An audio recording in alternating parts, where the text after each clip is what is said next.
ദൈവം അനുഗ്രഹിക്കുന്നു എന്നുള്ള ബോധ്യത്തിൽ അസ്വസ്ഥരാകുന്നവരൊക്കെ സംതൃപ്തിയോടുകൂടി ജീവിക്കും.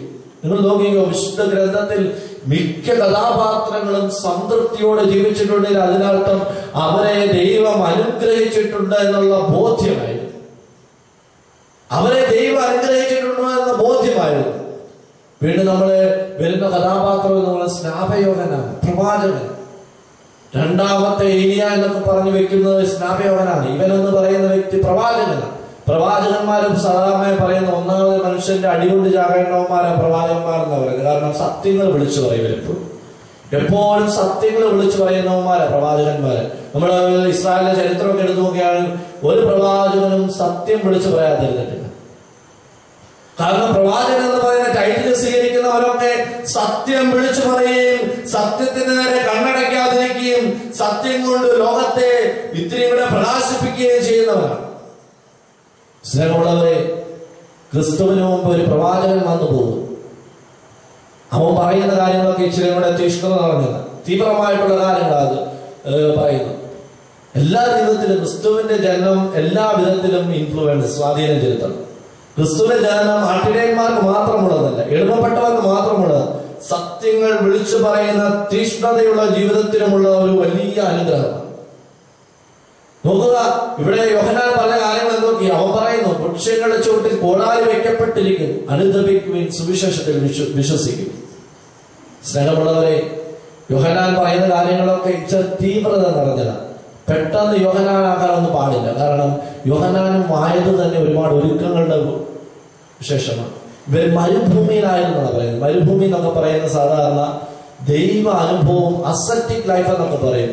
വലിയ വലിയ ആത്മീയ ജീവിതത്തിൽ പറയുന്ന ഒരു അസറ്റിക് ലൈഫ് എന്നൊക്കെ പറയുന്നു. അഗാധമായ ആത്മീയത ഇടങ്ങളാണ് മരുഭൂമി എന്നൊക്കെയാണ് പറയുന്നത്. ചരിത്രത്തിലൂടെയൊക്കെ കടന്നു പോകുമ്പോൾ യോഹന്നാനെ കുറിച്ചൊക്കെ പഠിക്കുമ്പോൾ ഇദ്ദേഹം കുമ്രാൻ കമ്മ്യൂണിറ്റിപ്പെട്ട ആളാന്നൊക്കെ പറയുന്നത്. കുമ്രാൻ കമ്മ്യൂണിറ്റി എന്നൊക്കെ പറയുന്നത് തീഷ്ണതയോടുകൂടി ജീവിച്ച ആൾക്കാർ, അതീവ തീഷ്ണതയോടുകൂടി ജീവിച്ച ആൾക്കാർ.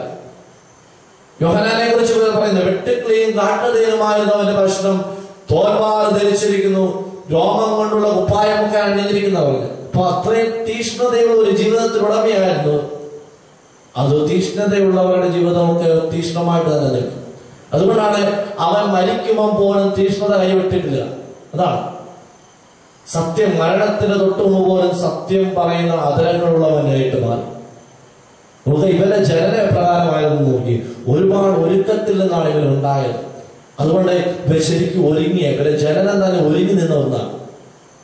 കാരണം വീണ്ടും ഇവർ ഒരുങ്ങുകയാണ്, മരുഭൂമിയിലായിരിക്കുന്നെന്നാണ് പറയുന്നത്. അപ്പൊ ഇവർ ജനനത്തിന് ശേഷം മരുഭൂമിയിലാണ്, വീണ്ടും അവൻ ഒരുങ്ങുന്നുണ്ട് ക്രിസ്തുവിനെ പ്രസംഗിക്കുവാൻ വേണ്ടി. നോക്കുക, ക്രിസ്തുമസിലേക്കൊക്കെ പോകുന്നവരുടെ ജീവിതം എന്തുമാത്രം ഒരുങ്ങണമെന്ന് ആലോചിക്കുക. തീഷ്ണത കൊണ്ട് കത്തിച്ചൊടിക്കുന്ന ഒരു പ്രവാചകനായിട്ട് യോഹന്നാനെ ചിത്രീകരിക്കപ്പെടുമ്പോഴും അവനാ തീവ്രതയുടെ നടുവിലും എളിമ കാത്തു സൂക്ഷിച്ചിട്ടുണ്ട്. അതുകൊണ്ടാണ് അവൻ പറയുന്നത്, എന്റെ പിന്നാലെ വരുന്നവന്റെ ചെരുപ്പിന്റെ വാറഴിക്കാൻ പോലും ഞാൻ യോഗ്യനല്ല. സ്നേഹമുള്ളവരെ, നോക്കുക, എത്ര തീവ്രമായിട്ട് ജീവിക്കുന്നവന്റെ ഹൃദയത്തിലും ഒരു എളിമയുടെ ഒരു നാം ഉണ്ടായിരിക്കും. എത്ര തീവ്രമായിട്ട് ജീവിച്ചാലും എളിമയുടെ നാമുള്ളവർക്കൊക്കെ എന്തെങ്കിലുമൊക്കെ ദൈവാനുഗ്രഹങ്ങളൊക്കെ ലഭിക്കത്തുള്ളൂ. നമ്മൾ പറയും വലിയ വലിയ അഭിഷേകമുള്ളതാണ്, വലിയ ഇതാണ്, ആരെയാണ് ചെയ്യാനാണ്. പക്ഷെ എളിമയോടുകൂടി കൂപ്പിയ കരങ്ങളുമായിട്ട് തമ്പുരാന്റെ സന്നിധി നിൽക്കുന്നവർക്ക് എന്തെങ്കിലുമൊക്കെ അനുഭവം ഉണ്ടാകും. കഴിഞ്ഞ വർഷം രാജസ്ഥാനിലായ സമയത്ത്, അതിലൊരു സ്കൂളിന്റെ ജൂബിലിയുടെ സമയത്ത് ജസ്റ്റിസ് കുര്യൻ ജോസഫ് എന്ന് പറയുന്ന ഒരു വ്യക്തി, ഇപ്പോൾ സുപ്രീം കോടതി ജഡ്ജായിരുന്ന വ്യക്തി, ഇത്രയും അറിവുള്ള ഒരു മനുഷ്യനെ കൂപ്പിയ കരങ്ങളുമായിട്ട് നിന്ന് വിശുദ്ധ കുർബാനയിൽ പങ്കെടുക്കുന്ന കണ്ടപ്പോൾ എനിക്ക് അഗാധമായിട്ടുള്ള ഒരു നെടുവീർപ്പന്റെ ജീവിതത്തിലുണ്ടായി. ഇത്രയും അറിവുള്ള വ്യക്തി എന്ത് നിഷ്കളങ്കതയോടുകൂടിയാണ് ദിവ്യകാരുണ്യത്തിന്റെ സന്നിധിയിൽ ഇരുന്ന് പ്രാർത്ഥിക്കുന്നത് കണ്ടപ്പോൾ അറിയാതെ കണ്ണൊക്കെ നനഞ്ഞു. സ്നേഹമുള്ളവരെ, വലിയ തീഷ്ണതയോടുകൂടി പ്രവാചക ശബ്ദമായിട്ട് ആരെങ്കിലുമൊക്കെ ഈ ലോകത്തിൽ ദൈവത്തിന് വേണ്ടി ജീവിച്ചിട്ടുണ്ട്. അവരൊക്കെ ദൈവസന്നിധിയിൽ കൂപ്പിയ കരങ്ങളുമായിട്ട് നിന്നിട്ടുണ്ട്, എളുപ്പപ്പെട്ട് നിന്നിട്ടുണ്ട്. ക്രിസ്തുമസ് ഒക്കെ എന്ന് പറയുന്നത് എത്ര വലിയ വലിയ പദവികൾ സ്വീകരിച്ചാലും, എത്ര വലിയ അനുഗ്രഹങ്ങളുടെ തോരാമഴ ജീവിതത്തിൽ ഉണ്ടായാലും, എത്ര നല്ല അധികാരത്തിന്റെ ചിഹ്നങ്ങൾ നെഞ്ചിലും മനസ്സിലും നമുക്ക് കുത്തിയെടുത്താലും, ദൈവസന്നിധിയിൽ വരുമ്പോൾ കൂപ്പിയ കരങ്ങളും അടഞ്ഞ കണ്ണുകളും ധ്യാനപൂർവമായിട്ടുള്ള ജീവിതവുമായിരിക്കും. അല്ലെങ്കിൽ അവർ പറയുന്നത് ആരും ശ്രവിക്കത്തില്ല. എത്ര വലിയ പ്രവാചകന്മാരാണെന്ന് പറഞ്ഞാലും ദൈവസന്നിധിയിൽ കൂപ്പിയ കരങ്ങളുമായിട്ട് പ്രാർത്ഥിക്കുകയും എളിമയോടുകൂടി നിൽക്കുന്നവരെയും ലോകം ശ്രമിച്ചിട്ടുണ്ട്. ഇതുപോലെ ലോകത്തിൽ ഒരുപാട് പ്രവാചകന്മാരുണ്ട്, എന്നാൽ ആരെയും ലോകം പെട്ടെന്നൊന്നും വില വെച്ചിട്ടില്ല. എന്നാൽ ഇച്ചിരി ദൈവഭയമുള്ളതും ദൈവത്തെ കൂട്ടുപിടിക്കുകയും ദൈവിക കാര്യങ്ങളോട് ഈശ്വര അവബോധമുള്ള പ്രവാചകന്മാരെയൊക്കെ ലോകം അംഗീകരിച്ചിട്ടുണ്ട്. ലോകം അംഗീകരിച്ചു. നിങ്ങൾ എടുത്തു നോക്കിയോ, ചില രാഷ്ട്രീയ നേതാക്കന്മാരെയൊക്കെ ചിലപ്പോഴൊക്കെ ലോകം അംഗീകരിക്കുന്നുണ്ട്. എന്തുകൊണ്ടാണ്? ദൈവഭയമുള്ളത് കൊണ്ട്, ദൈവികമായ ചിന്തകളുള്ളതുകൊണ്ട്. ചില നല്ല നല്ല നല്ല വ്യക്തിത്വങ്ങളെ ലോകം അംഗീകരിക്കുന്നുണ്ട്. അവര് പല കാര്യങ്ങൾ പറയുന്നതോടൊപ്പം തന്നെ ജീവിതത്തിൽ ഇത്തിരിയും ധ്യാനമൊക്കെ സൂക്ഷിക്കുന്നവരാണ്. അതുകൊണ്ട് ഈ ക്രിസ്മസിലൊക്കെ വലിയ കാര്യങ്ങൾ പറയുമ്പോൾ നമുക്ക് ഉള്ളിരിച്ചൊരു ദൈവ അനുഭവത്തോടുകൂടി ജീവിക്കണം. യോഹന്നാൻ പറയുന്ന വലിയ പ്രഭാഷണങ്ങളും ചിന്തകളും ഒക്കെ കൊടുക്കുമ്പോഴും അറ്റ് ദ സെയിം ടൈം, അതേസമയം തന്നെ നിന്റെ ജീവിതത്തിൽ ഇത്തിരി എളുപ്പപ്പെട്ടുകൊണ്ട് തമ്പുരാന്റെ സന്ധി നീ ഒന്നുമല്ലെന്നുള്ളൊരു ബോധ്യമൊക്കെ ഒരു ചിന്തയൊക്കെ ഉണ്ടാക്കുന്നത് നല്ലതാണ്. നിന്റെ ദൈവസന്നിധിയിൽ നീ ഒന്നുമല്ലെന്നുള്ള ബോധ്യം നിനക്ക് എപ്പോഴും ഉണ്ടാകണം. അപ്പോഴൊക്കെയാണ് നീ പറയുന്നതിനൊക്കെ ഒരുപാട് ഒരു ബലം ഉണ്ടാകുന്നത്. നീ പറയുന്നതിനൊക്കെ ഒരു പിടുത്തം വരുന്നത്. പിടുത്തം വരണമെങ്കിൽ അങ്ങനെ ചെയ്യണം. അതുകൊണ്ട് യോഹന്നാനിൽ നിന്ന് ഇനി മുന്നോട്ട് പോവുക. ഇനി ഒരു യാത്രയെ കുറിച്ച് പറയുന്നുണ്ട്. പേരെഴുതിക്കാനായിട്ട് ഈ തിരുക്കുടുംബം പോകുന്ന ഒരു യാത്ര. ആ യാത്രയിൽ ഇവൾ ഗർഭിണിയാണ്. പല വാതിലും കൊട്ടിയടയ്ക്കപ്പെടുന്നു. പലരും കൊട്ടിയടയ്ക്കുന്നുണ്ട്. ക്രിസ്തു യാത്ര ചെയ്യുന്ന വഴികളിൽ ഒരുപാട് ജീവിതങ്ങൾ കൊട്ടിയടയ്ക്കുന്നുണ്ട്. മുട്ടുന്നതോടൊപ്പം തന്നെ കൊട്ടിയടയ്ക്കപ്പെടുകയും ചെയ്യുകയാണ്. നോക്കുക, ഇതാണ് ഒരു പ്രത്യേകതമായ ഒരു അനുഭവം. കൊട്ടിയടക്കുക എന്ന് പറഞ്ഞു കഴിഞ്ഞാൽ ബുദ്ധിമുട്ടുള്ള ഒരു കാര്യമാണ്. എന്റെ നേരെ അവൻ വാതിൽ കൊട്ടിയടച്ചു. അതിനർത്ഥം നീ പുറത്തുള്ളവരെ തീർത്തും നിരാകരിച്ചു എന്നാണ്. നിന്റെ മുമ്പിൽ ഒരു വാതിൽ കൊട്ടിയടയ്ക്കപ്പെട്ടിട്ടുണ്ട്. അതിനർത്ഥം നീ എന്ന വ്യക്തിത്വത്തെ നിരാകരിച്ചു, നീ എന്ന ദൈവിക സങ്കല്പത്തെ നിരാകരിച്ചു, നീ എന്ന മനുഷ്യത്വത്തെ നിരാകരിച്ചു. നീ എന്റെ ജീവിതത്തിൽ സ്ഥാനമില്ല. ഒരു വാതിൽ അകത്തു നിന്ന് പുറത്തു നിൽക്കുന്ന ഒരു വ്യക്തിയുടെ നേരെ കൊട്ടിയടയ്ക്കുക എന്ന് പറഞ്ഞു കഴിഞ്ഞാൽ തീർത്തും നിന്നെ എന്റെ ജീവിതത്തിൽ നിന്ന് തള്ളിക്കളഞ്ഞു എന്നല്ലേ. കൊട്ടിയടച്ചെന്നാ പറഞ്ഞത്. സ്നേഹമുള്ളവരെ, ദൈവം മുട്ടും ഒരു ദൈവത്തെ പുറംതിരിഞ്ഞ് കൊട്ടിയടപ്പിച്ച് മാറ്റി നിർത്തുന്ന ഒരു ലോക സംസ്കാരമാണ് നമ്മുടെ ഇടയിലൊക്കെ. നമ്മൾ നോക്കിക്കോ, ഈ രാജേന്ദ്രങ്ങളിലൊക്കെ നമ്മളൊക്കെ വരുന്ന എന്തിനാണെന്ന് ചോദിച്ചു കഴിഞ്ഞാൽ എന്തെങ്കിലുമൊക്കെ സങ്കടം ഉള്ളിലുള്ളത് കൊണ്ടല്ലേ. എന്തെങ്കിലുമൊക്കെ സങ്കടവും എന്തെങ്കിലുമൊക്കെ അതൃപ്തിയും അസംതൃപ്തിയും ഒക്കെ ഉള്ളത് കൊണ്ടല്ലേ നമ്മളൊക്കെ ഈ രാജേന്ദ്രങ്ങളിലൊക്കെ വന്ന് നിൽക്കുക. സമൃദ്ധിയുടെ നടുവിൽ ആരെങ്കിലും വന്ന് ദൈവത്തെ കൂട്ടുപിടിച്ചിട്ട്, സമൃദ്ധിയുടെ നടുവിൽ അങ്ങനെയൊക്കെ ജീവിക്കുന്നവർക്ക് അതിവിശുദ്ധരാണ് ഞങ്ങൾ.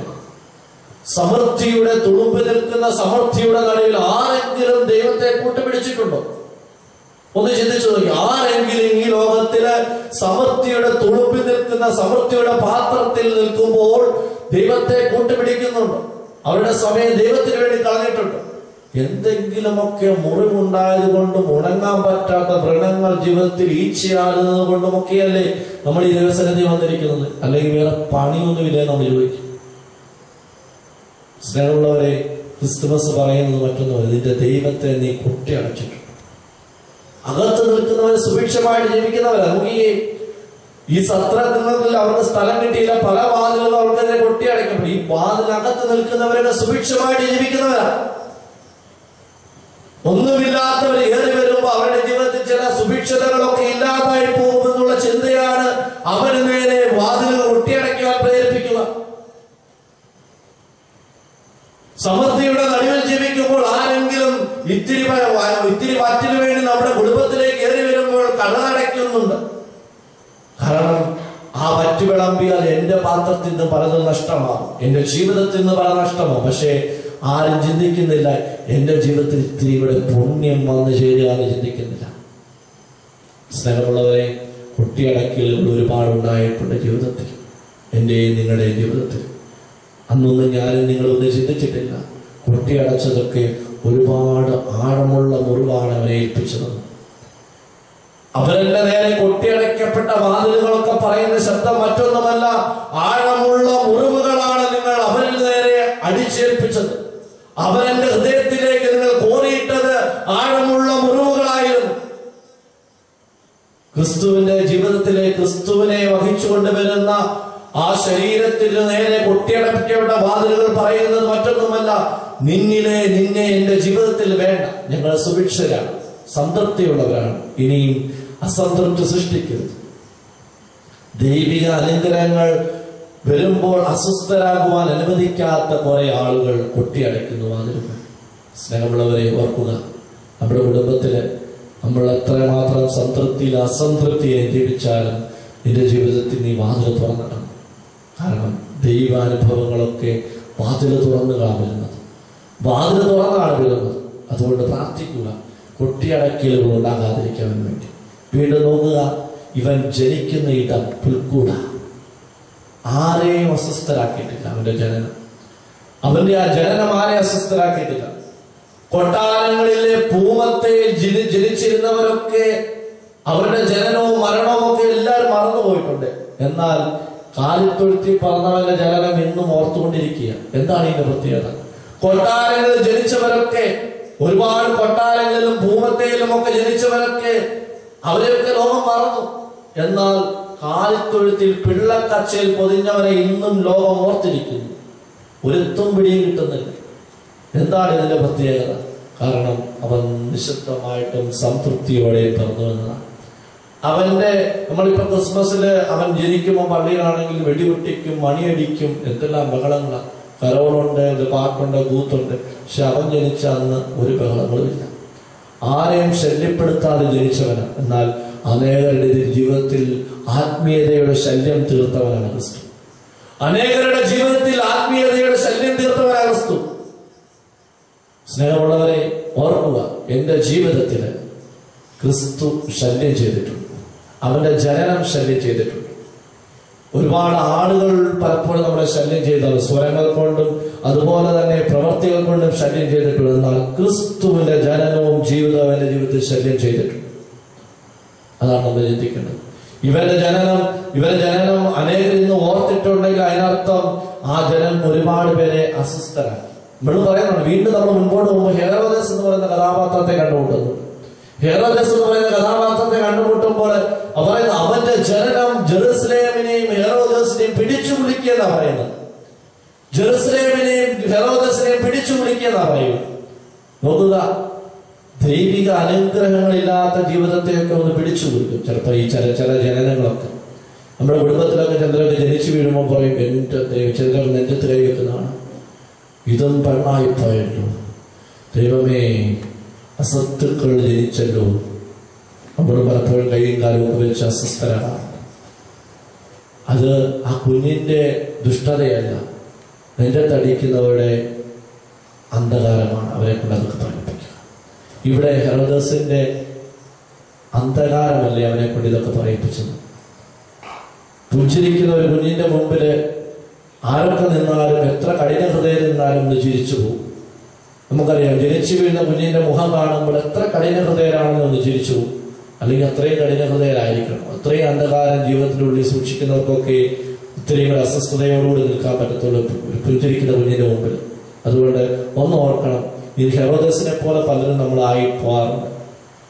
എത്ര പേര് പുഞ്ചിരിച്ച് കാണിച്ചാലും ഒരു പുഞ്ചിരി പോലെ തിരിച്ചു കൊടുക്കാനാവാത്ത വിധത്തിൽ ഇരുണ്ട് നിൽക്കുന്ന ജീവിതങ്ങളൊക്കെ നമ്മുടെ കുടുംബങ്ങളിലുമുണ്ട്. ഇരുണ്ട് നിൽക്കുക. എത്രമാത്രം പ്രകാശിച്ചിട്ടും എത്രമാത്രം സ്നേഹത്തിന്റെയും ചൈതന്യവും ഒക്കെ നമ്മുടെ ജീവിതത്തിൽ വന്നിട്ട് മറ്റുള്ളവരൊന്നും ഇന്നും കാർമേഘം സൂക്ഷിക്കുന്നവരാണ്. നമ്മളൊക്കെ കാർമേഘത്തിൽ നിൽക്കുവാൻ ആഗ്രഹിക്കുന്നത് ഹെറോദസിനെ പോലെ. ഇവിടെ നോക്കുന്നത് പിന്നെ ഇവന് അഭിനയമാണ്. പിന്നീട് ഹെറോദസ് പിന്നീട് അഭിനയിക്കുകയാണ്, കൃത്രിമമായിട്ട് ജീവിക്കുക. അപ്പൊ പിന്നീട് പലർക്കും അറിയാം, ഹെറോദസിന്റെ കൊട്ടാരത്തിന്റെ ഒരു പ്രത്യേകതയൊക്കെ ഉണ്ട്. അവന്റെ കൊട്ടാരത്തിലുള്ള പലർക്കും അറിയാമായിരുന്നു ക്രിസ്തു എവിടാ ജനിച്ചതെന്ന്, വ്യക്തമായിട്ട് അറിയാതെ. പക്ഷെ അവര് ആ കൊട്ടാരത്തിൽ നിന്ന് പുറത്തു കിടക്കുവാൻ ശ്രദ്ധിച്ചില്ല. അതുകൊണ്ടൊക്കെ തന്നെ ആ ക്രിസ്തുവിനെ അന്വേഷിക്കുവാൻ അവർ തയ്യാറായിട്ടില്ല. സ്നേഹമുള്ളവരെ നോക്കുക, ഹെറോദസിന്റെ കൊട്ടാരത്തിലുള്ള വലിയ വലിയ ജ്ഞാനികളെ അവൻ വിളിച്ചു ചോദിച്ചു, ക്രിസ്തു എവിടാണ് ജനിച്ചിരിക്കുന്നത്. അവർ വ്യക്തമായിട്ട് പറയുകയും ചെയ്തു. എന്നാൽ പറഞ്ഞത് മാത്രമേ ഉള്ളൂ, പക്ഷെ പ്രവൃത്തിയിലേക്ക് വന്നിട്ടില്ല. എന്നാൽ അത് വന്നത് രാജാക്കന്മാരിൽ നിന്ന്. രാജാക്കന്മാർ വന്നെന്ന് പറയുന്നത് 3 രാജാക്കന്മാരെന്ന് പറയുന്നില്ല ബൈബിളിൽ, രാജാക്കന്മാർ വന്നെന്നാ പറയുന്നത്. അവിടെ കാഴ്ചദ്രവ്യങ്ങളുണ്ടായി. നോക്കുക, ഇവരും ചില അന്ധകാരത്തിലേക്കൊക്കെ പോകുന്നു. ഹെറോസിന്റെ കൊട്ടാരത്തിലേക്ക് പോകുന്നുണ്ട്. വഴിതെറ്റിക്കുന്ന കൊട്ടാരങ്ങൾ ഉയർന്നു നിൽക്കും. ചിലപ്പോഴൊക്കെ നമ്മുടെ കുടുംബത്തിലൊക്കെ എങ്ങനെ വഴിതെറ്റിക്കുന്ന പല കാര്യങ്ങൾ ഉയർന്നു നിൽക്കും. എന്നാൽ ആ വഴിതെറ്റിക്കുന്ന കൊട്ടാരത്തിൽ നിന്ന് പുറത്തു കിടക്കുന്നവർക്ക് യഥാർത്ഥ വഴികാട്ടിയായ ചില ദൈവിക സത്യങ്ങൾ കാണുവാൻ സാധിക്കുന്നു. ഇവിടെ വഴിതെറ്റിക്കുന്ന കൊട്ടാരങ്ങൾ ഉയർന്നു നിൽപ്പുണ്ട് നമ്മുടെ ജീവിതത്തിലൊക്കെ. ഇവിടെ രാജാക്കന്മാർ കാഴ്ചകളുമായിട്ട് അവനെ ആരാധിക്കുവാൻ വരുമ്പോൾ വഴിതെറ്റിക്കുന്ന കൊട്ടാരങ്ങളിലേക്ക് പ്രവേശിച്ചു. എന്നാൽ അവർ അതിൽ നിന്ന് പുറത്തു കിടക്കുവാൻ ശ്രമിച്ചിട്ടുണ്ട്. അതിൽ നിന്ന് പുറത്തു കിടക്കുവാൻ ശ്രമിച്ചപ്പോഴാണ് അവർ വഴികാട്ടിയായതിനെ കണ്ടത്. അവർ വഴികാട്ടിയായ നക്ഷത്രത്തെ കണ്ടു. അവനെ നയിച്ചത് വഴികാട്ടിയായ നക്ഷത്രമാണ്. എന്നാൽ ഏതോ വഴിക്ക് വെച്ച് വഴിതെറ്റിക്കുന്ന കൊട്ടാരങ്ങളുടെ പുറകെ അവർ പോയപ്പോൾ വഴികാട്ടിയായ നക്ഷത്രം അവിടെ നിന്നു. തിരിച്ചു വരുമെന്ന പ്രതീക്ഷയും. ഇതുപോലെയാണ് ക്രിസ്തു. നിങ്ങളുടെ ജീവിതത്തിലും എന്റെയൊക്കെ ജീവിതത്തിലുമൊക്കെ വഴിതെറ്റിക്കുന്ന പല കാര്യങ്ങളും ഉയർന്നു നിൽപ്പുണ്ട്. അവിടെ ക്രിസ്തുവും ക്രിസ്തു ചൈതന്യങ്ങളും ഒക്കെ നിങ്ങൾക്ക് വേണ്ടി വെയിറ്റ് ചെയ്യപ്പെടും. നിങ്ങൾ തിരിച്ചു വരുന്നത് കാത്ത്, നിങ്ങൾ തിരിച്ചു വരുന്നത് കാത്ത് നിങ്ങൾക്ക് വേണ്ടി വഴികാട്ടിയാകുന്ന പലരും വെയിറ്റ് ചെയ്യുന്നുണ്ട് പുറത്ത്. അത് തിരിച്ചറിയണം. അകത്തേക്ക് കയറി പോകുമ്പോൾ നിങ്ങൾ ചിന്തിക്കുക, എനിക്ക് വഴികാട്ടിയാകാവുന്ന പല ജീവിതങ്ങളും പുറത്തുണ്ട്. എനിക്ക് വഴികാട്ടിയാകുന്ന ദൈവിക സത്യങ്ങളൊക്കെ പുറത്തുണ്ട്. അതുകൊണ്ട് വഴികാട്ടിയാകുന്നവരെ പറയാതെ ജീവിക്കുവാനുള്ള ഒരു കൃപയ്ക്ക് വേണ്ടി പ്രാർത്ഥിക്കണം. ക്രിസ്മസ് രാത്രിയിൽ വഴികാട്ടിയാകുന്നതിനെയൊക്കെ സ്വീകരിക്കുവാനും വഴിതെറ്റിക്കുന്ന കൊട്ടാരങ്ങളുടെ പുറത്ത് കടക്കുവാനുമുള്ള കൃപയ്ക്ക് വേണ്ടി പ്രാർത്ഥിക്കണം. ഒരുപാട് കൊട്ടാരങ്ങൾ ജീവിതത്തിലുണ്ട്. അതൊക്കെ സ്വാർത്ഥതയായിരിക്കാം, തെറ്റായ ചിന്താഗതികളായിരിക്കാം, അതുപോലെ തന്നെ വിദ്വേഷവും വൈരാഗ്യവും ഒക്കെ നിറഞ്ഞ ആകാശ ഗോപുരങ്ങളൊക്കെ ഉണ്ട്. ആ ഗോപുരങ്ങളിലൊക്കെ ഒന്ന് പുറത്ത് കിടക്കണം. സ്നേഹമുള്ളവരെ, ഇത്ര അഗാധമാണ് ക്രിസ്മസ് എന്ന് പറയുന്നത്. ചുമ്മാ ഒന്നുള്ള കാര്യമൊന്നുമല്ല. വീണ്ടും നമ്മൾ ഇടയന്മാരെയൊക്കെ കാണുന്നുണ്ട് ക്രിസ്മസിന്.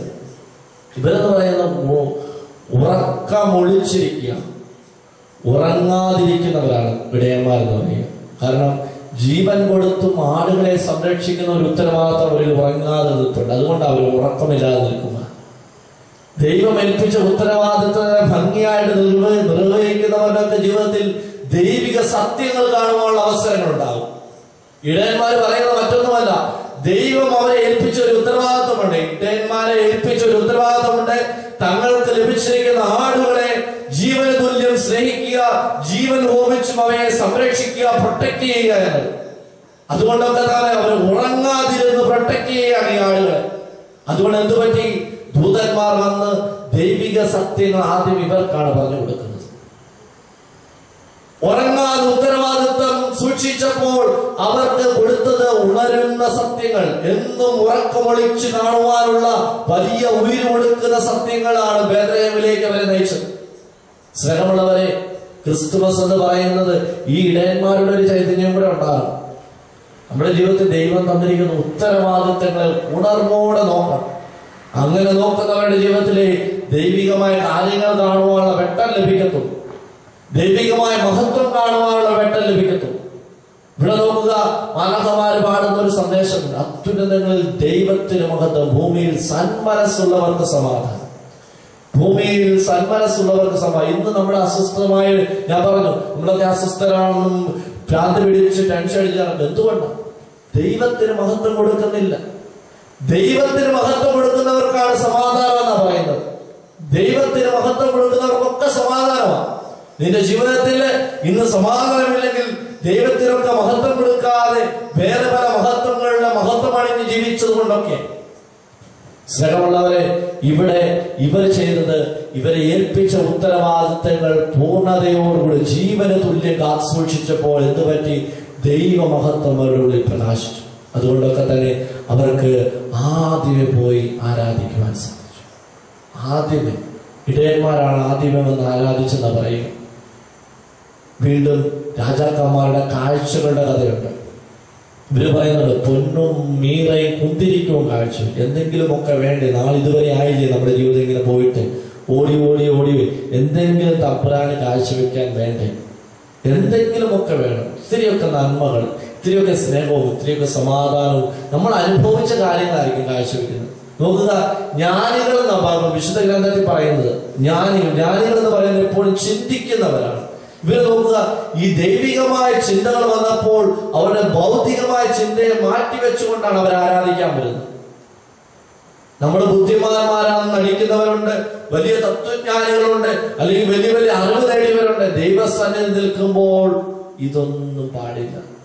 നിഷ്കപടമായ ജീവിതം, പ്ലെയിൻ ആയിട്ടുള്ള മൈൻഡ്, വളരെ അസ്വസ്ഥമല്ലാത്ത നിഷ്കളങ്കമായ മനസ്സും ശരീരവുമായിട്ട് തമ്പുരാന്റെ മുമ്പിൽ നിൽക്കുന്നവർക്ക് തമ്പുരാൻ എന്തെങ്കിലുമൊക്കെ നിറച്ചു തരത്തും.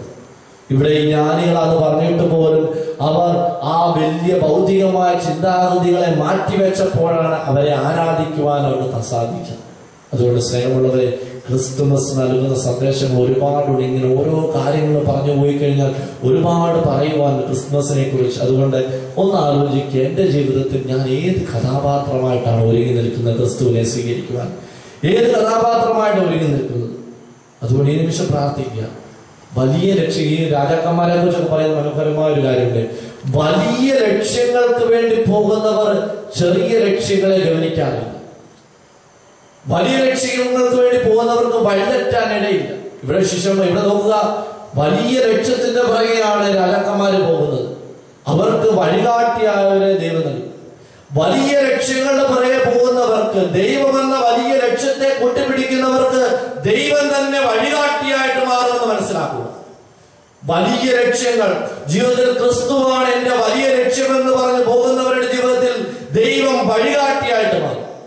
നമുക്ക് രാജാക്കന്മാര് വലിയ ലക്ഷ്യത്തിന് വേണ്ടി പോയപ്പോൾ അവർക്ക് വഴികാട്ടിയായിട്ട് ഒരു നക്ഷത്രം ഉണ്ടായെന്ന് പറയുക.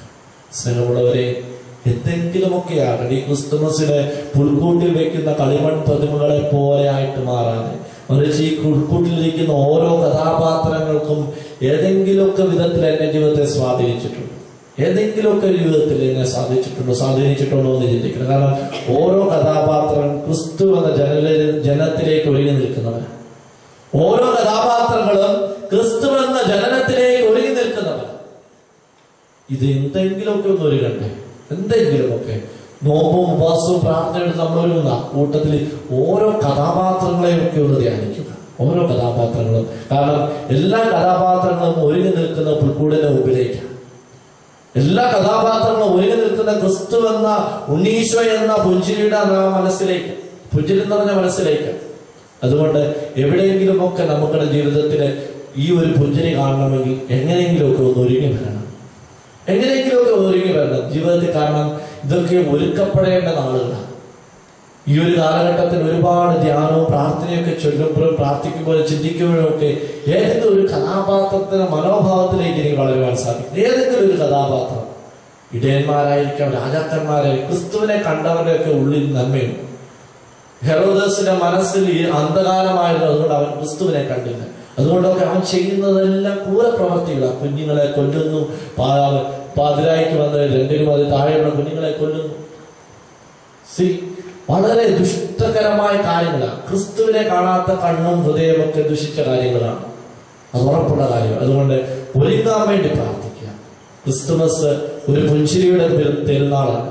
സ്വർഗം ഭൂമിയെ ചുംബിച്ച ദിവസങ്ങൾ, സ്വർഗം ഭൂമിയെ ചുംബിച്ചത്, നിശബ്ദതയെ വെട്ടിമാറ്റിക്കൊണ്ട് സന്തോഷത്തിന്റെ സദ്വാർത്ത, സമാധാനത്തിന്റെ സദ്വാർത്ത പറഞ്ഞ ഒരു തിരുനാളാണ്. അതുകൊണ്ട് എവിടെയെങ്കിലുമൊക്കെ ഒന്നൊരുങ്ങി നിൽക്കണം. അവൻ കടന്നു പോകുന്ന വഴികളിൽ ആരെയും കുട്ടിയടയ്ക്കാതെ അവന് വേണ്ടി വാതിൽ തുറന്നിടുവാനുള്ള ഒരു മനസ്സൊക്കെ കാണിക്കുക. ആർക്കെങ്കിലുമൊക്കെ നന്മ ചെയ്തുകൊണ്ട് പോകണ്ടേ, ആരുടെയെങ്കിലുമൊക്കെ മുഖത്ത് നോക്കി ഒന്ന് പുഞ്ചരിക്കണ്ടേ, ആർക്കെങ്കിലുമൊക്കെ തമ്പുരാനെ ഒന്ന് കാട്ടിക്കൊടുക്കണ്ടേ. അങ്ങനെയൊക്കെ ഒന്ന് ചിന്തിച്ചു തുടങ്ങുവാണെങ്കിൽ ഇത്രയും കൂടെയൊക്കെ പ്രകാശിപ്പിക്കുന്ന ജീവിതമായിട്ട് നമ്മുടെ ജീവിതവും മാറും. അതുകൊണ്ട് ഈ ക്രിസ്മസ് നമുക്കറിയാം, സ്വർഗം ഭൂമിയെ ചുംബിക്കുന്ന ഒരു ദിവസമെന്ന് പറയും. ചുംബനം എന്ന് പറയുന്നതൊക്കെ സ്നേഹത്തിന്റെ പൂർണ്ണതയെന്നൊക്കെ പറയുന്നത്. ചുംബനം എന്ന് പറയുന്നത് സ്നേഹമാണെന്ന് പറയുന്നത്. അത് സ്വർഗത്തിന്റെ സ്നേഹം, അതിന്റെ പൂർണ്ണതയിൽ ഭൂമിക്ക് കൊടുക്കുന്ന തിരുനാളാണ് ക്രിസ്മസ് എന്ന് പറയുക. ഒരുപാട് നക്ഷത്രങ്ങൾ തൂക്കിയിട്ടുണ്ട് നമ്മൾ, ഒരുപാട് ലൈറ്റുകളൊക്കെ ഇടുന്നുണ്ട്. പക്ഷെ നമ്മൾ എത്ര പേരുടെ ജീവിതത്തിലെ നക്ഷത്രങ്ങൾ എടുത്തിക്കളഞ്ഞു? നമ്മൾ എത്രയോ പേരുടെ ജീവിതത്തിലെ വിളക്കുകൾ അടച്ചു കളഞ്ഞു? ഒന്ന് ചിന്തിക്കാം. എത്രയോ പേരുടെ വഴികൾ നമ്മൾ മുടക്കിയിട്ടുണ്ട്. എത്രയോ പേരുടെ ജീവിതത്തിൽ വഴികാട്ടി കൊടുക്കാമെന്ന് പറഞ്ഞിട്ടും ഇടയ്ക്ക് പാതി വഴിയിൽ അവരുടെ വഴികൾ നമ്മൾ മുടക്കി കളഞ്ഞിട്ടുണ്ട്. ഹെറോദസിനെ പോലെ ജ്ഞാനികളെ പ്രവേശിപ്പിച്ച് കൊട്ടാരത്തിലേക്ക് പ്രവേശിച്ച് തെറ്റായ ചിന്താഗതികളിലൂടെ നമ്മൾ എത്ര പേരെ കടത്തിവിട്ടിട്ടുണ്ട്. കബളിപ്പിക്കുന്ന രീതിയിലുള്ള കൗശലപൂർവ്വം നമ്മൾ എത്രയോ പേരോട് പറഞ്ഞിട്ടുണ്ട്, നീയും എനിക്കും കാട്ടിത്തരിക ക്രിസ്തുവിനെ, എനിക്കും വന്ന് ആരാധിക്കാൻ. കാപട്യവും കള്ളത്തരവും നിറഞ്ഞ മനസ്സോടുകൂടി കളവ് പറയുകയും കബളിപ്പിക്കുകയും ചെയ്ത മനസ്സോടുകൂടി കർത്താവിന് മുമ്പിൽ നമ്മൾ എത്രയും നിന്നിട്ടുണ്ട്. ചിന്തിക്കാം. നിർബന്ധങ്ങൾ, ക്രിസ്മസ് നിർബന്ധങ്ങളില്ലാത്ത തിരുനാളാണ്. സ്വമനസ്സാലെ ചിന്തിക്കേണ്ട തിരുനാളാണ്. അതുകൊണ്ടാണ് ക്രിസ്മസ് വളരെ നിഷ്കളങ്കതയുടെ തിരുനാളാന്ന് പറയുന്നത്. നിർബന്ധങ്ങളില്ലാത്ത തിരുനാളാണ് ക്രിസ്തുമസ്. സ്വന്തം നിഷ്കളങ്കതയെ മനസ്സിലാക്കി നിലാവ് പോലെ നിൽക്കുവാനുള്ള കൃപയ്ക്ക് വേണ്ടി പ്രാർത്ഥിക്കണം. സ്വന്തം നിഷ്കളങ്കതയെ മനസ്സിലാക്കേണ്ട തിരുനാളാണ് ക്രിസ്തുമസ്. കാരണം അവിടെ നിർബന്ധങ്ങളില്ല. ക്രിസ്തു ആരെയും തന്റെ പിറവിയിലേക്ക് നിർബന്ധിക്കുന്നില്ല, മറിച്ച് അവൻ ഓരോരുത്തരുടെയും നിഷ്കളങ്കത മനസ്സിലാക്കാൻ പ്രേരിപ്പിക്കുക. അതുകൊണ്ട് ഈ നിമിഷം പ്രാർത്ഥിക്കുക, തമ്പുരാനെ, നിന്റെ സന്നിധി നിൽക്കുമ്പോൾ നിഷ്കളങ്കത എന്താണ്? എന്റെ ജീവിതത്തിന്റെ നിഷ്കളങ്കതയുടെ നിറം എന്നിൽ മങ്ങിപ്പോയിട്ടുണ്ടോ? എന്റെ ജീവിതത്തിലെ സ്നേഹത്തിന്റെ സൗരഭ്യമൊക്കെ അണഞ്ഞുപോയിട്ട് ഇല്ലാതായി പോയിട്ടുണ്ടോ എന്നൊക്കെ ചിന്തിക്കാം. ഒരുപാട് പ്രകാശിക്കേണ്ട ഇടമാണ്. ഒരുപാട് വിളക്കുകൾ കെടുത്തി കളഞ്ഞിട്ടുണ്ട്. ഒരുപാട് തിരികളെ കരുതിരി കത്തിക്കുവാൻ പ്രേരിപ്പിച്ചിട്ടുണ്ട്. നമ്മൾ തിളങ്ങി നിൽക്കുന്ന നക്ഷത്രങ്ങളല്ല ഓരോ ക്രിസ്മസ് പറയുന്നത്, മറിച്ച് നിന്നെ ഉള്ളിൽ തിളങ്ങുന്ന എന്തെങ്കിലും ഉണ്ടോ? നിന്നിൽ ഒരുങ്ങി നിൽക്കുന്ന എന്തെങ്കിലും ഉണ്ടോ? നിന്നിൽ ഉണർവ് സൂക്ഷിക്കുന്ന എന്തെങ്കിലും ഉത്തരവാദിത്വമുണ്ടോ? നിന്നെ നിഷ്കളങ്കതയോട് നീ ജീവിക്കാൻ പ്രേരിപ്പിക്കുന്ന എന്തെങ്കിലും എളിമയുടെ മനോഭാവങ്ങളുണ്ടോ? അതുകൊണ്ട് തമ്പുരാനോട് പ്രാർത്ഥിക്കുക, ദൈവമേ, നിന്റെ പുൽക്കൂടിലേക്ക് ചേർന്ന് നിൽക്കുന്ന കഥാപാത്രങ്ങളൊക്കെ എല്ലാ വിധത്തിലും ഒരുങ്ങിയിട്ടുള്ളവരാണ്. അവർ കൊടുത്ത ഉത്തരവാദിത്തങ്ങൾ ഉണർവോടെ സ്വീകരിച്ചുകൊണ്ട് അവർ ഒരുങ്ങി നിൽക്കുന്നുണ്ട്. അതുകൊണ്ട് ഈ തിരുനാളിലും എന്റെ ജീവിതത്തില് എന്തെങ്കിലുമൊക്കെ ഒരുങ്ങി നിൽക്കുവാനുള്ള ഒരു അനുഗ്രഹത്തിന് വേണ്ടി പ്രാർത്ഥിക്കാം. ദൈവം നമ്മെ സമൃദ്ധമായിട്ട് അനുഗ്രഹിക്കട്ടെ.